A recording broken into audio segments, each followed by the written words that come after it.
Hi, it's Panda Movies here. Today I'm going to explain the Japanese horror movie called The Ring. Warning, there are spoilers ahead. Enjoy the video. Tomoko and Masami debate an urban tale about a videotape that curses its viewers to die in 7 days, following a gloomy phone call during a sleepover. Tomoko then admits that she and her pals saw a bizarre videotape last week and subsequently received an unexplained phone call. Masami heads to the bathroom after receiving a false alarm phone call. Tomoko sees the television come on by itself and is killed by an unknown force.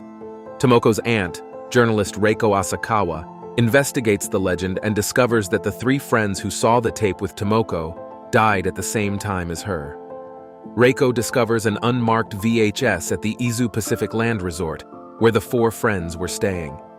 It begins with an image of a well and ends with brief, seemingly unrelated scenes accompanied by shrieking sounds.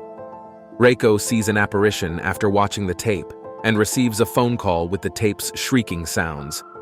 Reiko enlists the services of her psychic ex-husband Reiji Takayama, convinced that she has been cursed.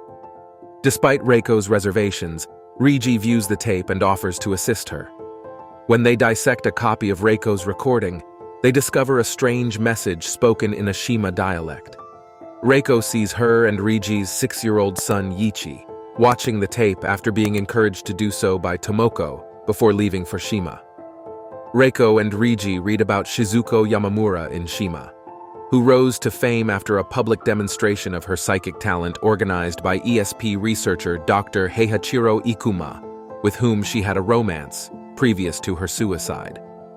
When facing Shizuko's brother Takashi, who extorted her, the two learn from a vision that during the demonstration, Shizuko's small daughter Sadako psychically killed a journalist who questioned Shizuko's abilities.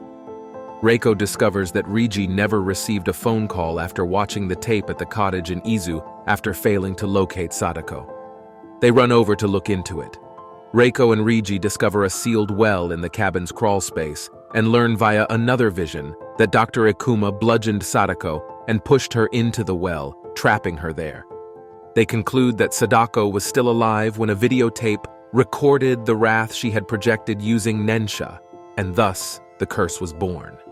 They discover Sadako's remains after draining the water and believe the curse has been broken because Reiko does not die despite having passed her deadline.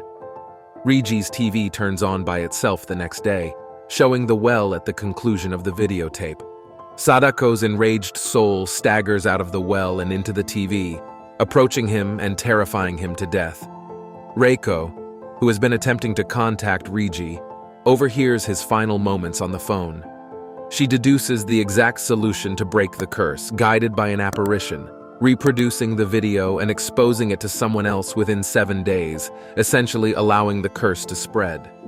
Reiko notices that when she was doing it, Reiji was not. Reiko drives to her father's house with the recording, desperate to save Yichi, and asks him to do her a favor.